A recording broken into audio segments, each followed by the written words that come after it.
아이는 참 이상한 존재입니다. 희한합니다. 아무것도 할 줄 모르는 상태로 태어납니다. 아무것도 할 줄 모르는 건 아니죠. 먹고, 울고, 싸고, 잡니다. 그죠? 하루 종일 그거밖에 안 해요. 근데 예뻐요. 희한해요. 먹는 것도 예쁘고요. 하품을 해도 예쁘고요. 트름을 해도 예쁘고, 심지어는 똥을 싸도 예쁩니다. 그래서 갓난 아기가 처음 태어나면은 그 아기가 처음 넣는 똥 같은 거는 엄마들이 휴대폰으로 그걸 찍어갖고 할아버지 할머니한테 그걸 보내줍니다. 그러면 할아버지 할머니가 세상에 똥 사진인데도 그걸 보고 아이고 우리 아이가 이렇게 황금똥을 넣었네. 요 조그만 몸에서 어떻게 이런 걸 만들었을까 기특해하고 대견해합니다. 애들은 똥 싸는 것도 예뻐요. 부부 사이에 아이가 생기는 것 그게 쉬운 과정은 아닙니다. 근데 그 아이가 엄마 뱃속에 자리를 잡고 수개월간 자라는 과정도 결코 쉬운 과정이 아니죠. 매우 힘든 시간입니다. 그리고 특히나 출산은 생명이 달려있는 아주 위험한 과정이기도 합니다. 근데 그래서 그렇게 온갖 힘든 시간을 다 참고 보내고 아이를 딱 낳아 놓으면 이 아이가 아유 어머님 아버님 저를 낳느라 얼마나 수고가 많으셨습니까? 이제 편히 쉬세요. 밥하고 빨래하고 합니까? 아니요. 사실은 아이가 태어나면 거기서부터 육아 전쟁이 시작이 됩니다. 그래서 오죽하면 엄마들이 어떤 얘기를 하냐면 차라리 뱃속에 넣고 다닐 때가 편했어 라는 얘기가 나오는 거예요. 게다가 요 3, 4kg밖에 안 되는 요 조그만 녀석이 뭐 그렇게 수발을 많이 들어야 되는지 엄마 혼자서는 수발이 안 돼갖고 엄마, 아빠, 할아버지, 할머니, 이모, 고모, 삼촌, 심지어 옆집 아줌마까지 막 다 매달려야 됩니다. 애 하나에 여러 어른이 거기 달려 들어가고 수발을 들어야 됩니다.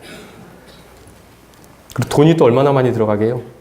감사하게도 이제 엄마가 모유 수유가 잘 된다 그러면 다행인데 그렇지 않으면 분유값 그리고 기저귀값 또 애기 생기면 데리고 댕겨야 되니까 아기띠, 유모차, 카시트 이거 꽤 비싸거든요 요즘에.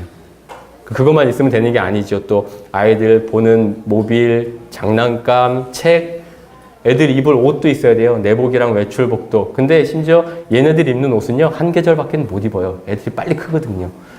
다 그게 돈입니다. 돈이 이렇게 많이 들어가는데 근데 예뻐요. 희한해요. 그 돈이 아깝지가 않아요. 느껴보신 분들은 아시겠지만 집에 아이가 하나 딱 생기면요 집안의 공기가 달라집니다. 그 애기 하나 때문에 집안 분위기가 완전히 달라집니다. 아주 조그만 녀석인데 이상한 인물입니다. 그렇게 사고를 많이 치고 미운 짓을 많이 합니다. 크면서 얼마나 엄마 아빠 마음에 그 상처를 주는 말을 하고 행동을 하는지 모르겠어요. 근데 그런데도 이상하게 예뻐요. 제가 이 시간에 영상을 하나 보여드릴 건데요. 예쁜지 안 예쁜지 한번 잠깐 보셔요.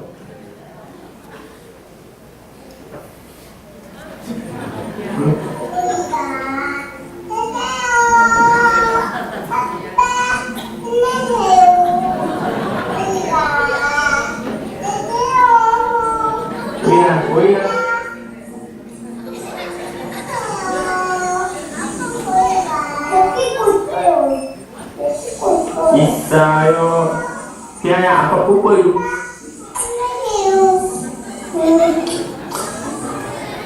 네, 저만 예쁩니까? 아니죠. 괜찮죠.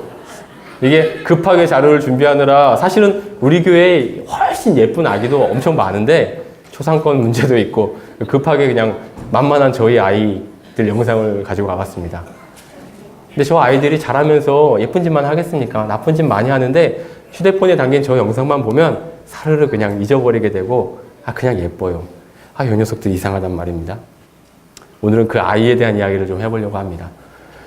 대한민국에 요즘 여러 가지 문제가 많이 있습니다. 저 여의도 쪽에서 지금 국회의원들이 저러고 있는 것도 큰 문제인데 그거 말고도 우리나라는 남북이 이렇게 대치가 되어 있지 않습니까? 분단되어 있기 때문에 생기는 전쟁의 위험 같은 문제들도 있습니다. 근데 전문가들이 입을 다 모아갖고 우리나라는 지금 이게 제일 심각한 문제입니다 라고 하는 게 두 가지가 있으니 하나는 저출산 문제고요. 또 하나는 고령화 문제입니다. 이 두 개가 대한민국을 흔들 제일 큰 문제라 그래요. 유치원이나 아이들 다니는 학교에 가보면요. 저출산의 문제를 확 볼 수가 있습니다. 그리고 병원이나 요양시설에 가면 고령화의 문제를 확 볼 수가 있어요. 재밌는 게 뭐냐면요. 교회에 오면 저출산과 고령화가 한꺼번에 보입니다. 여기가 그런 현장입니다. 과거 70년대, 80년대에는 동네에다 교회를 하나 세워놓고 그리고 노방전도를 열심히 다니면 사람들이 교회에 몰려왔어요. 그리고 그 몰려온 사람들 중에서는 아이가 꽤 있었습니다. 그래서 과거 교회 사진들에 여름 성경학교 이런 사진 같은 거 찍어놓은 거 보면 막 교회 앞마당 계단에 막 담벼락에 막 사람들 소복소복 올라가 있고 애들 매달려 있고 한 사진들 별로 어렵지 않게 볼 수가 있습니다. 근데 90년대 넘어가면서 이미 전국적으로 그리고 초교파적으로 인구가 감소하기 시작했습니다. 교회 안에 교회 학교가 사라지기 시작을 했습니다. 다양한 프로그램도 시도를 하고요. 여러 가지 좋은 컨텐츠들이 나왔는데도 그래도 이 숫자가 회복이 잘 안 돼요. 우선은 아이들을 키우는 부모님들의 가치관이 많이 변하기도 했지만 일단 무엇보다도 결혼하고 출산이 현격하게 감소가 됐습니다. 우리 성결교단인데요. 성결교단도 마찬가지입니다. 제가 교단에서 일을 할 때도 이 문제가 굉장히 심각한 문제였습니다. 교단 안에 있는 많은 교회들이 언제부턴가 청년회가 없어지기 시작했어요. 그러더니 조금 있다가 학생회가 없어지기 시작해요. 그러더니 이제 교회 학교, 아이들 부서가 점점점 줄어들기 시작하는 겁니다. 여러분, 이런 힘든 상황에서 여전히 교회 안에 아이들의 웃음소리가 들린다고 하는 게 얼마나 큰 축복입니까? 동의하십니까? 네. 우리 동안교회가 행복한 교회고 또 비전이 있는 교회라고 하는 이유가 바로 여기 있습니까? 주일날 얼마나 시끄럽습니까? 왜 위아래로 그냥 막 계단에 막 오락내리락. 저는 이 아이들의 소리가 참 좋습니다. 그리고 이 예배 때도 저렇게 짹짹짹 하는 저 소리가 그냥 찬양 소리 들리고 너무 좋습니다. 아마 하나님도 아이고 우리 애들이 열심히 예배하는구나 생각하실 거예요. 여러분 한번 생각을 해보세요. 오늘이 어린이 주일인데요. 지금 바로 이 시간에 11시 요때쯤 이 시간에 전국에 있는 많은 교회들 중에서 어린이 없이 어린이 주일 보내고 있는 교회가 꽤 많이 있을 겁니다. 우린 참 행복한 사람들이에요. 그죠? 고개만 이렇게 돌려봐도 예쁜 애기들이 이렇게 많이 있잖아요. 자, 우리 이 애기들한테 한번 축복의 인사 한번 다시 해주시겠어요? 참 귀하다. 야, 너네 때문에 참 행복하다.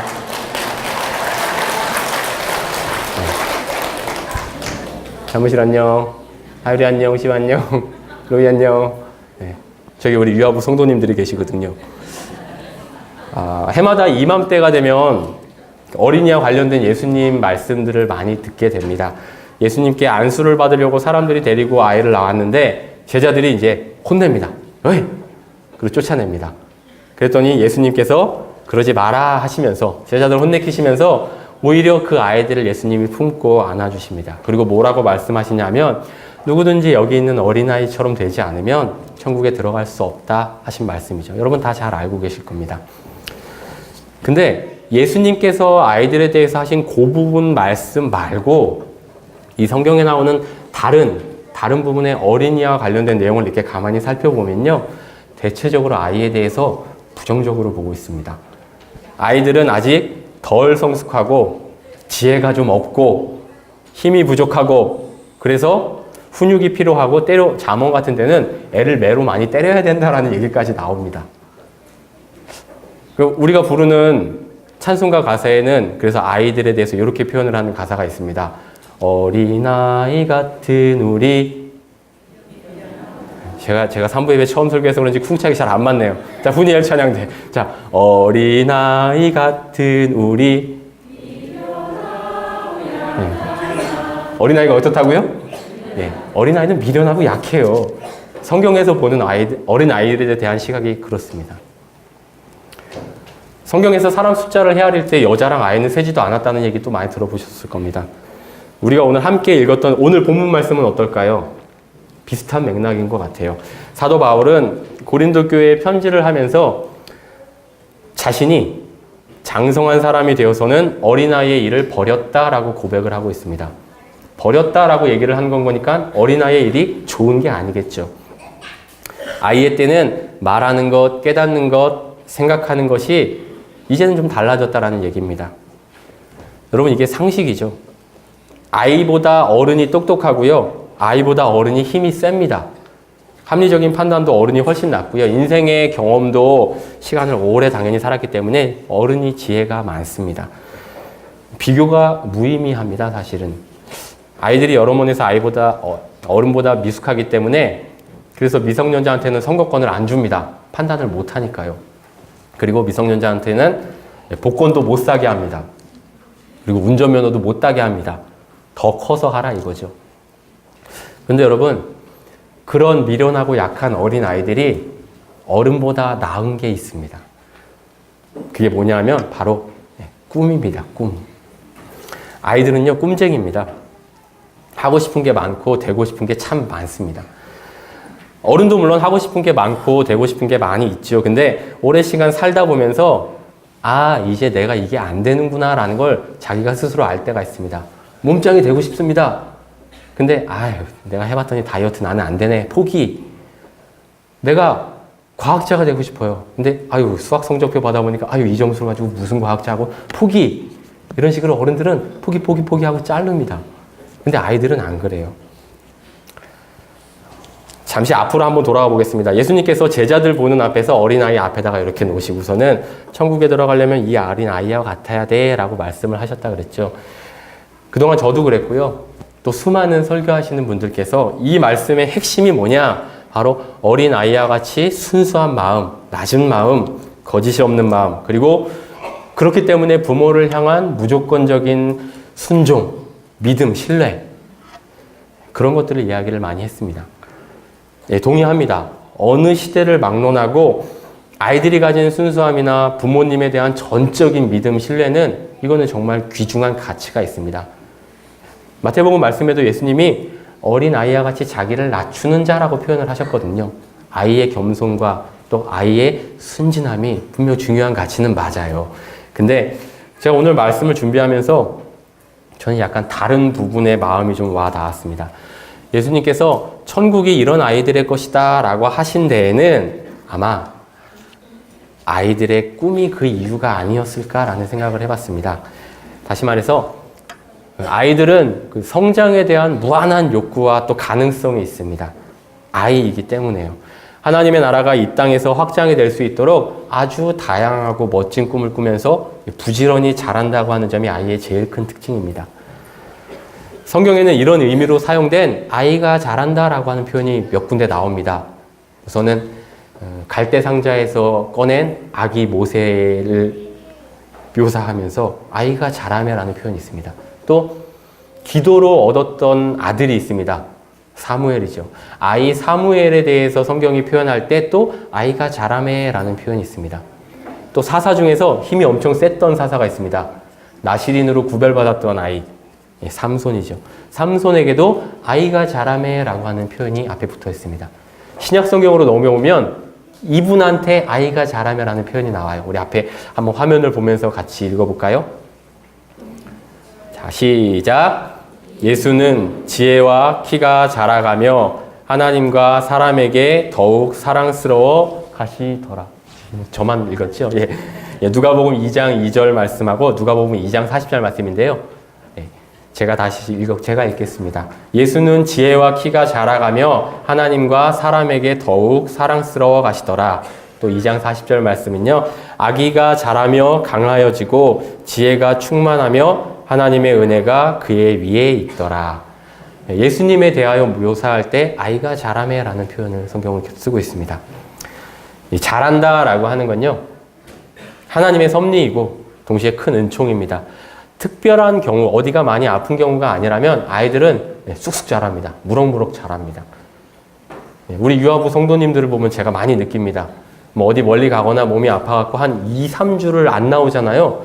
그러면 그 다음 주에 아이를 봤을 때 깜짝 놀랍니다. 누구세요? 어떤 때는 기었던 애가 뛰면서 들어올 때가 있습니다. 몇 주 사이에 아이들이 그렇게 빨리 성장을 해요. 성장은 어떤 측면에서는 아이들에게만 주어지는 놀라운 특권입니다. 근데 아이들이 이 몸만 자라는 게 아니잖아요. 그렇죠? 아이들이 키도 자라고 물론 말도 늘어나고요. 생각이 커지면서 동시에 아이들이 꿈이 폭발합니다.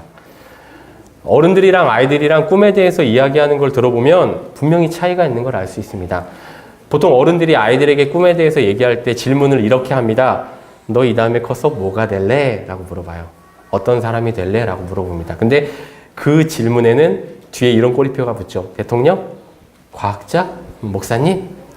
대개는 이 아이가 커서 가지게 될 직업이나 사회적인 성취에 대해서 어른들은 말하고 그걸 꿈이랑 동일하게 생각을 하십니다. 반면에 아이들한테 꿈 얘기 한번 해볼래 하면요. 아이들은 정말 순수하게 그냥 어젯밤 꿨던 자기 꿈을 얘기를 합니다. 그래서 꿈 얘기하라 그러면 막 횡설수설해요. 그런 거 말고 너 하고 싶은 거 뭔데? 라고 얘기를 하면 막 얘기합니다. 사고 싶은 거, 먹고 싶은 거, 만나고 싶은 사람, 가고 싶은데 물론 되고 싶은 직업도 포함을 해갖고 여러 가지 막 많이 얘기를 해요. 그리고 그 아이들의 놀라운 특징 중에 하나가 뭐냐면 그 모든 걸 다 자기가 할 수 있다라고 생각을 합니다. 예전에 제가 전도사 시절 때 교회에서 아이들을 데리고 했던 프로그램 가운데 그 꿈의 조각 모음이라고 하는 프로그램이 있었습니다. 쉽게 생각하면 아이들이 하고 싶었던 내용들을 이렇게 종이에다가 한번 쭉 적어보게 만드는 그런 프로그램이었는데요. 그때는 그게 이렇게 많이 없었었는데 요즘은 많아지고 아마 여러분들에게는 버킷리스트라는 이름으로 좀 더 익숙하실 거예요.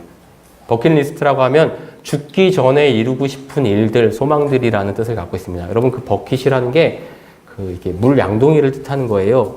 그래서 버킷리스트라는 말은 사실은 그 물 양동이 이렇게 엎어놓고 그 위에 이래 갖고 줄해서 이렇게 하고 그래서 그거 뻥 찰 때 옛날에 사용을 그런 식으로 했다 그래요. 그래서 사람이 죽기 직전에 할 일 해서 버킷리스트 안에 그 양동이 안에 내가 하고 싶은 일 담는 그런 의미로 썼는데 어감이 버킷리스트보다는 꿈의 조각 모음이 좋잖아요. 그래서 아이들을 제가 불러 모아놓고 아이들한테 이야기합니다.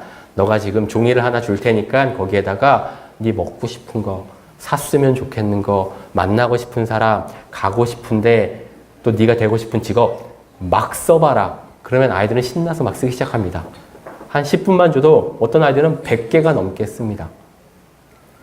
제가 중학교 3학년 때 처음 제 꿈의 조각 모음들을 작성을 했습니다. 그때 64가지를 썼었는데요. 그리고 쭉 이제 성인이 될 때까지 그 꿈들을 하나하나 이뤄가면서 이룬 날짜들을 이렇게 앞에다 표시를 했더니 나중에는 이 꿈의 조각이 101가지가 됐습니다. 그 중에 70가지 정도를 이뤘어요.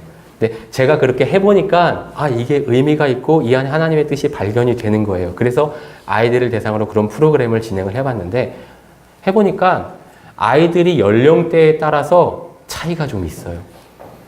초등학생들한테 쓰라 그러면 정말 아까처럼 막 씁니다. 말도 안 되는 것들을 막 씁니다. 초등학교 아이들 꿈 조각대로라면 이미 제가 만났던 아이들 중에서 대통령이 한 10명 나왔어야 되고요. 과학자는 뭐 부직이 있습니다. 목사님은 잘 없더라고요. 인기가 없어요, 목사님은. 근데 이게 중학생 정도만 되잖아요. 달라져요. 아이들의 꿈이 조금 더 구체적으로 바뀌고요. 그리고 경제적인 부분들이 좀 많이 반영이 됩니다. 그래서 예를 들면 나는 로또가 되고 싶다든가 아니면 나는 사업가가 되고 싶다든가 빌딩을 사고 싶다든가 건물주가 되고 뭐 이런 게 이제 중학교 아이들한테 나와요. 돈이 중요하다는 건 이제 그때부터 아는 건 거죠. 근데 제가 그걸 가만히 보면서 뭘 느꼈냐면 우리 아이들의 꿈은요 가만히 내버려두면 세상을 따라가더라고요. 그래서 아이들이 가진 꿈의 조각이 하늘의 뜻을 이루는 방향으로 시선을 돌릴 수 있도록 그거를 바로 잡아줘야 되겠더라고요. 교회가 이 일에 관심을 가지고 앞장을 서야 되죠. 근데 속상하게도 교회가 오히려 아이들에게 이런 쪽을 부추기는 일들을 종종 보게 됩니다. 대표적인 게요. 어느 집 아들이 무슨 대학교를 갔다더라. 어느 집 아들이 무슨 회사에 들어갔다더라. 물론 축하하고 좋은 일입니다. 하나님께 복을 받은 게 맞습니다. 근데 거기에서 멈추면 매우 섭섭합니다. 아이가 좋은 학교를 가고 좋은 직장에 들어가고 그게 중요한 게 아니고요. 그래서 그 아이가 하나님의 영광을 위해서 어떻게 하겠는가가 더 중요한 건 겁니다. 좋은 직장, 좋은 학교를 가게 되면 하나님을 위해서 더 영향력 있는 일을 할 수 있는 기회가 많아지는 거잖아요. 그런 차원에서 아이들에게 이 부분을 장려하고 또 이 부분에 대해서 많이 격려해주고 힘을 실어주는 게 아니라 그냥 단지 성취예요. 어디 들어갔어. 됐어. 다른 아이를 짓밟고 네가 1등을 했어. 교회 가치는 그런 것이 되어서는 안 됩니다. 다시 한번 말씀드리지만 교회가 아이들의 꿈을 지켜주어야 합니다. 그리고 길을 바로 잡아줘야 됩니다. 꿈을 가지고 성장하는 아이들에게 가장 중요한 건 하나님의 말씀으로 기준점을 삼도록 하는 것입니다. 모세가 그랬어요. 모세가 출애굽한 다음에 이스라엘 백성들에게 그리고 그 이스라엘의 다음 세대를 이어가야 될 자녀들에 대해서 강조해서 말했습니다. 신명기에 있는 말씀, 시간 잠시 함께 보겠습니다. 신명기 32장 45절 말씀인데요. 제가 읽겠습니다. 모세가 이 모든 말씀을 온 이스라엘에게 말하기를 마치고 그들에게 이르되 내가 오늘 너희에게 증언한 모든 말을 너희의 마음에 두고 너희의 자녀에게 명령하여 이 율법의 모든 말씀을 지켜 행하게 하라. 이는 너희에게 헛된 일이 아니라 너희의 생명이니 이 일로 말미암아 너희가 요단을 건너가 차지할 그 땅에서 너희의 날이 장구하리라. 아멘. 제가 3년 전에 이 자리에서 이 말씀을 가지고 설교를 했습니다. 아이들에게 하나님의 말씀을 전해주는 일이 생명이래요. 매우 중요한 일입니다. 이거는 해도 좋고 안 하면 그만인 문제가 아니라 생명의 문제입니다. 반드시 해야만 하는 일입니다. 부모를 통해서 그리고 교회라고 하는 이 신앙 공동체를 통해서 참된 생명의 길을 배우고 그 길을 걷는 아이는 그리스도 안에서 장성한 아이로 성장을 하게 됩니다. 어린 시절에는 나 자신만을 위해서 욕심 같은 꿈을 품고 소원들을 가집니다. 근데 그 아이가 이제 하나님 나라를 위한 거룩한 꿈과 소명으로 자기의 꿈들을 전환시키는 역사가 생기는 겁니다. 그 전까지 미숙할 때는 말하는 것, 깨닫는 것, 생각하는 것이 유치했었어요. 하지만 예수님을 만나고 나서 좋은 신앙의 선배들과 사귐을 갖고 나서는 장성한 믿음의 분량에 이르게 되는 것입니다. 그런데 그 말씀을 지켜서 행하도록 아이들을 가르치는데 꼭 필요한 것이 한 가지가 있습니다. 그게 뭐냐 하면 사랑입니다. 주의 말씀과 계명을 말로만 가르치면요 잔소리가 됩니다. 그리스도께서 십자가 위에서 보여주셨던 무한한 희생이 있고 또 무한한 사랑이 있습니다. 그 사랑으로 우리의 삶을 통해서 아이들에게 이것을 전하면 그것이 진짜 가르침이 됩니다. 사실 오늘 우리가 읽었던 이 고린도전서 13장은 별명이 있죠. 사랑장이라고 표현을 합니다. 사랑으로 시작해서 마지막에 사랑으로 끝이 나는 우리가 너무 잘 알고 또 암송하기도 하는 말씀입니다. 사도 바울이 고린도 교회에 이 편지를 쓰게 된 데는 교회 안에 분열이 있었어요. 고린도 교회가 하나님께 참 예쁜 교회였는데 그 안에 분파가 생기기 시작했습니다. 자기가 믿고 따르는 지도자를 축으로 해서 나는 게바파, 나는 아볼로파, 나는 그리스도파 이렇게 파가 나눠지기 시작했습니다. 또 그 안에 음란의 문제들이 생기기 시작했고요. 또 거짓 교사들의 문제가 생기기 시작했습니다. 어떤 사람들은 성만찬을 가지고 문제를 삼기 시작했습니다. 그 음식을 먹는 게 옳으냐 틀리냐. 혹자들은 성만찬을 하려고 이렇게 잘 모아놨는데 뒷사람 생각하다가 앞사람이 홀랑 다 먹어버려갖고 그런 것 때문에 싸우기도 했습니다. 그리고 또 어떤 일이 벌어졌냐면 교회 안에 은사를 가지고 나는 이런 은사가 있는데 니는 그게밖에 없어? 그러면서 다른 사람의 은사를 폄하하는 일들도 생기기 시작했습니다. 그렇게 교회가 아파하는 모습들을 보면서 사도 바울이 처방으로 내린 게 바로 사랑입니다. 사랑. 바울이 영적인 미숙함이 있다라고 이야기를 한 것은 다시 바꿔서 말하면 너희들에게 아직 사랑이 부족하다라는 의미와 같습니다. 이 교회 안에는 이렇게 많은 사람들이 모여서 함께 생활을 합니다. 각자 처해 있는 상황도 다르고요. 생각도 다 다릅니다. 오늘의 말씀을 기준으로 표현하자면 누구는 영적으로 어린 아이와 같고요. 누구는 그보다 성숙한 모습으로 신앙생활을 합니다. 이거는 나이에 많고 적음하고는 상관이 없어요. 여러분, 교회 안에 있는 구성원 모두가 그리스도의 성숙한 분량에 이르기를 사모하면서 건강한 영적 성장을 추구해 나가야 합니다. 그 과정에서 누구나 크고 작은 실수는 합니다. 아니, 우리는 하나님 앞에 갈 때까지 미숙할 수밖에 없기 때문에 실수를 반드시 합니다. 교회 안에서 한 번도 실수하지 않고 책 잡힐 게 없이 완벽한 모습을 보이는 사람은 목회자를 포함해서 없습니다. 근데 그러한 미숙함들을 덮어주고 또 그러한 미숙함들을 세워주는 것이 바로 사랑입니다. 그래서 우리는 서로를 더 힘써 사랑하기 위해서 방법을 찾고 노력하고 몸부림쳐야 합니다. 제가 오늘 여러분들에게 특별한 한 가지를 더 말씀을 드리고 싶은데요. 오늘 설교의 말씀을 아이의 꿈이라고 이야기를 하니까 혹시 어린이 주일이니까 아이들을 생각해서 하시는 말씀인가 보다. 예, 맞습니다. 아이들에게 여러분들이 교회에서 이렇게 해주세요. 더 많이 사랑해 주시고 관심 가져주시고 잘 길러주시고 투자도 많이 해주세요 라고 말씀을 드리는 게 맞는데요. 또 다른 한 축이 있습니다. 제가 오늘 드리는 아이의 꿈은요. 여기 있는 어린 아이들만 대상으로 하는 것은 아닙니다.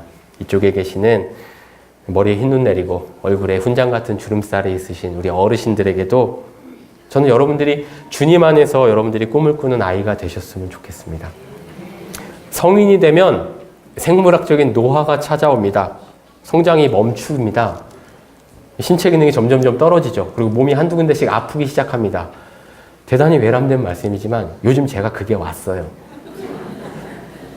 제가 성경책을 이렇게 보거나 아니면 휴대폰 이렇게 보다가 저쪽에서 누가 오나 하고 이렇게 보면은 초점이 얼른 안 맞춰져요. 그래서 이렇게 해야 돼요.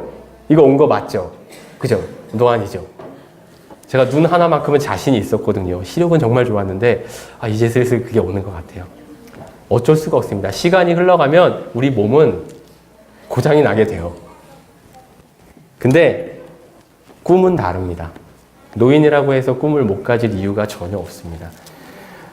제가 예전에 교회에서 아이들한테만 꿈의 조각 모음을 한 게 아니라 어른들한테도 꿈의 조각 모음을 해봤어요. 그래서 종이를 나눠주고 시간을 드리고 어르신 여기다가 하시고 싶은 거 마음껏 써보세요 하고 시간을 충분하게 드렸는데 잘 못 써요. 어르신들은 뭘 써야 될지 잘 모르세요. 뭐 결혼도 했고 애도 낳아봤고 뭐 여행도 가봤고 뭐 이제는 그걸 뭘 새롭게 시작을 하려니 몸도 아프지 돈도 들지 이게 안 되는 거예요. 그래서 잘 못 쓰세요. 꿈을 꾸는 일에 익숙하지 않다는 뜻입니다. 그래서 제가 그 어르신들에게 힘과 용기를 주면서 더 많은 일들을 하실 수가 있어요. 적으면요 용기가 따라와요. 그런 분들뿐만이 아니라 우리 아이를 가지고 있는 임산부들에게 또 심지어 감옥에 있는 재소자분들에게 자기의 상황이 제한되고 뭘 할 수 없다라고 생각하는 수많은 사람들에게 꿈의 조각 모음을 해보시라고 많이 권해드리고 다녔었습니다. 여러분 특히 이제 연세가 있으신 분들은 눈앞에 이제 은퇴라고 하는 단어가 굉장히 크게 다가오실 거예요. 은퇴를 앞두고 있기에 모든 일들을 이제는 마무리를 해야 되고 정리하고 누군가에게 이걸 이제 인수인계를 해줘야 되는 상황입니다. 근데요, 이 은퇴는 사람이 만들어 놓은 제도입니다. 그리고 눈에 보이지 않는 한계선일 뿐이에요. 하나님 나라를 위한 꿈에는 정년이나 은퇴가 없습니다. 여러분, 내 나이가 어때서 사역하기 딱 좋은 나이인데 교회 안에서도요, 헌법적으로 은퇴가 있습니다. 그래서 70세가 되시면은 이제 앞에 명예자가 붙습니다. 아이 고생하셨습니다. 라고 하면서 명예자가 붙는데 자타가 느끼기에 뭔가 이렇게 명예장로님, 명예권사님, 뭐 전도사님 이렇게 되면 약간 뒤로 이렇게 물려서 나는 그런 느낌이 들어요. 뒷방으로 이렇게 몰려가는 느낌이 들지 않습니까? 사회에서도 은퇴를 하고 이제 회사에서도 사장님 자리에서 물러나고 또 학교에서도 은퇴하고 또 가정에서도 심지어 가장의 자리를 자녀에게 물려주고 뒤로 물러서게 될 때 마음속에 상실감 같은 것들이 있을 것입니다. 근데 여러분 요즘 이 시대에 대한민국 교회가 굉장히 주목해서 보고 있는 것 중에 하나가 뭐냐 하면 바로 그 은퇴를 하시는 분들 혹은 은퇴를 앞두고 계신 분들입니다. 아까 대한민국의 문제가 크게 두 개라 그랬습니다. 저출산과 고령화입니다. 저출산의 문제는 지금 여태껏 말씀드린 대로 아이들의 꿈에 대해서 관심을 가지고 열심히 투자하고 밀어주고 후원해야 되는데 고령화의 문제는 어떻게 할까요? 교회는 여지까지 이걸 방치했습니다. 그저 예배 때마다 그때마다 오시면은 자리 잘 채워주시고 어느 순간 안 보이면 집으로 신방 가고 병원으로 신방 가다가 장례 예배 드리고 근데 교회가 그렇게 하면 안 된다라고 사람들이 입을 모으고 뜻을 모으기 시작했어요. 그래서 몇몇 교회들이 시니어 교회라는 것을 만들기 시작했습니다. 60세, 또 65세, 70세 그렇게 연세가 되시는 분들도 일선에서는 은퇴를 하시지만 여러분들은 삶의 지혜가 풍부하시고 경험이 많고 또 실력도 있으시고 때로는 재력도 있으시고 여러분들이 교회를 위해서 할 수 있는 일들이 있어요. 그래서 우리 한번 따로 모여서 힘을 내봅시다 하는 교회들이 늘어나고 있습니다. 실제로 제가 그런 교회의 사역자를 만났습니다. 여기서 멀지 않아요. 가까이 있는 한 교회에 시니어 교회를 맡고 있는 한 목사님과 이야기를 하고 메일을 주고받았는데 그분 말씀입니다. 교회 안에서 교회가 심지어 감당하지 못했던 일을 시니어 그룹들을 따로 빼서 교회를 만들었더니 너무 놀랍도록 힘을 발휘한다는 겁니다. 그분들이 서로 힘을 주고 또 교회를 섬기는 모양이 과거와는 달라졌다는 거예요. 저는 교회가 우리 어르신들이 꿈을 꾸고 꿈을 펼칠 수 있는 자리를 만들어야 된다는 생각을 하고요. 또 우리 젊은이들이 어르신들이 그 자리를 갖고 그 자리에 설 수 있도록 도와드려야 된다고 생각합니다. 사랑하는 여러분, 하나님 안에서 거룩한 꿈을 가지고 살아가는 꿈이 있는 아이들이 우리 동안교회에 가득했으면 좋겠습니다. 얼마나 좋아요. 이름도 동안교회잖아요. 노안교회가 아니고. 우리 교회는 좀 젊은 교회가 됐으면 좋겠습니다. 지금도 외적으로 충분히 젊지만 정신적으로도 젊었으면 좋겠습니다. 여기 계신 모든 분들이 아이와 같이 신나는 꿈을 가지고 그 꿈을 하나님께 드리면서 아이의 꿈, 장성한 어른의 품을 갖고 사랑으로 그 모든 일들을 이루어 나가는 멋진 동안교회 가족들이 되시기를 주님의 이름으로 축원을 드립니다.